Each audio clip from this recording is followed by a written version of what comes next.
Hey everyone, welcome back to our Making the Cut series. Appreciate you taking some time to sit down with us and spend a little bit of time talking through the revenue cycle portion of Cutover and Go Live. This is a series that we're doing to really just go through the main areas of Cutover and Go Live and talking through some of the important considerations that you need to make and especially diving into some of the specific experience that some of our consultants have had over time to help provide you with some of that background and knowledge that can be important. Also very interested in hearing your feedback as well. So any additional ideas that you have of things that we can make sure that we cover or just kind of adding your commentary to these posts is very important and certainly information that we appreciate seeing. So again, I'm Josh Kalscheur. I'm one of the practice directors here in the corporate office. And sitting with me today are a couple of our seasoned revenue cycle consultants, a couple folks who've taken some time out of their day to just go through their experiences in regards to revenue cycle go lives. So I'll hand it over to you, TJ. This is TJ Smith, revenue cycle consultant, probably for about the last 10 years now. I've been working with Epic products, mostly in hospital billing. Worked with about 10 different organizations through the beginning of a project to the end, and then some optimization work after that. My name's Daar. I'm one of the PB consultants. I've worked with multiple Epic customers, multiple go lives, been with Nordic here for about 2 years. And yeah, seen a lot of interesting and different things from the beginning to the end on a number of different projects.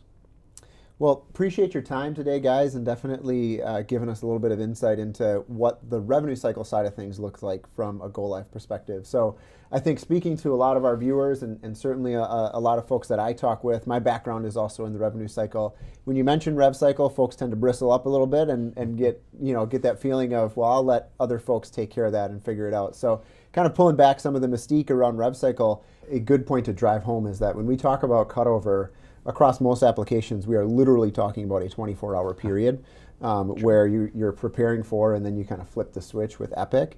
From a revenue cycle perspective, there certainly are things that happen during that time frame that are important for us to consider, but really that Cutover time frame lasts for months after Go Live as the revenue cycle plays out.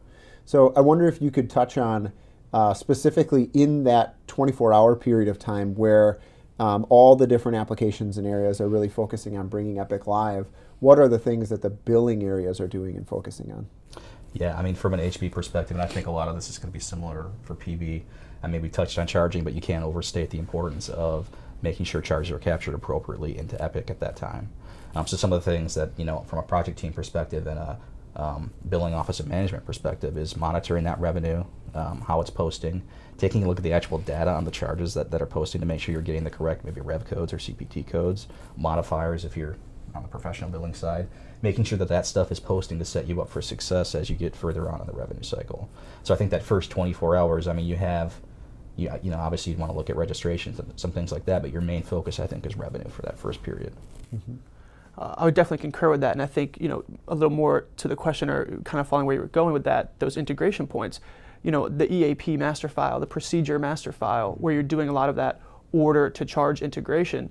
In any sort of a go live, you could have 10,000, 20,000 procedures that have to be built and connected correctly. Even if 100 of those are not right, that's still 100 situations where a charge could be going to the wrong place or getting caught someplace in the process. So, out of that, you're really trying to test all of that. And if folks are monitoring the charge router, monitoring the way things are flowing through, you can be that much more on top of identifying those situations and helping the other application teams adjust their build or adjust how the end users are interacting with the system to make sure they're hitting the points they need to hit.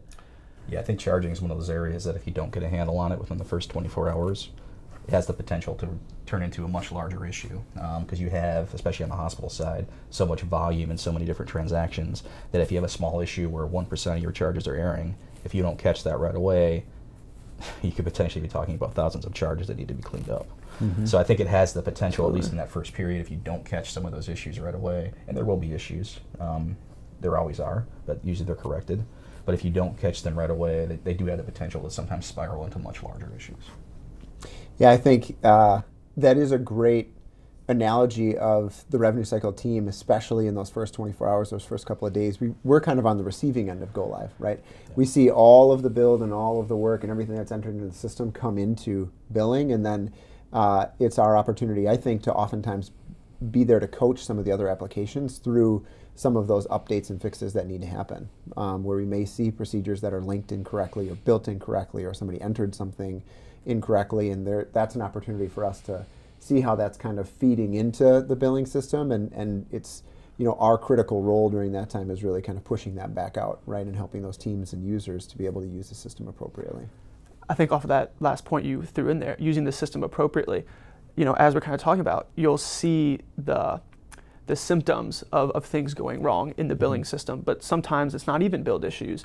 It's somebody going through a workflow not quite right. You need to provide, remediation, training, those kind of things to those users who maybe didn't understand the training materials, didn't get a chance to make it in for training. Big systems, it's not always easy to get everybody up to speed or following the right processes. But those are the things that you'll just see on the billing side, that it helps to provide that feedback. And I think that's maybe a resolution or a solution to some of that, is being highly communicative.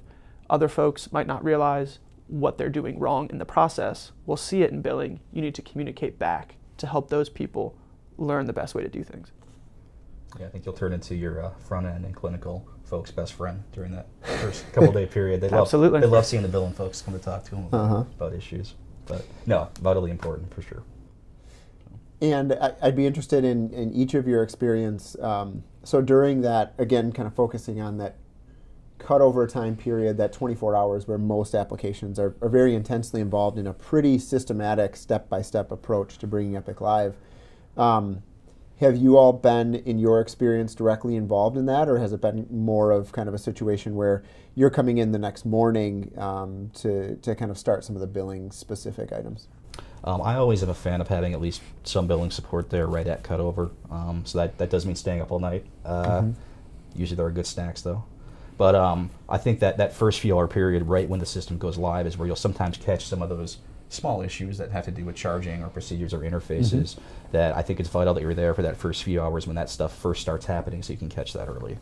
After that, definitely the overnight support like you'd have with clinicals and registration, front end type things you might not need from a billing perspective, but definitely for that first night you should have folks there. That's my opinion. Well, even another integrated area like security.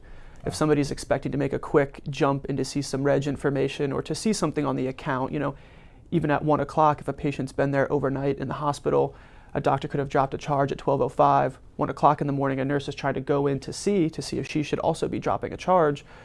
That's something that you wouldn't even necessarily know, but security being the way that it's going to be on as soon as you go live, that's something that you want to be quickly on top of before those issues are widespread or affect too many folks. So even from the very beginning, as TJ's saying, you're going to notice things that impact billing or are related to billing, and you're always better off having the folks there before you need them rather than trying to get them there after. One thing that you mentioned, TJ, that I do want to make sure we don't lose is that coming in for that overnight, there tends to be good snacks there. That's key. I'd Can never be underrated. What's your favorite cutover snack? Pizza parties, I think, is the thing that I enjoy the most. You see some very interesting flavors, some very interesting preferences that people have, especially been working on a long project together. You get to know people, and then you always find the people who like the pineapple and ham, and you didn't expect it. That's always an interesting part of every Go Live. I'm going to go outside the box here, and I would like to say cut fruit, but it's not. It's mini Twix. I feel like a mini Twix at the right time can just turn a night around. Yeah. That's all I'm going to say. And that's advice for life. That's not just Go Live. Yeah, you can take that in anything you do in life. That's fair.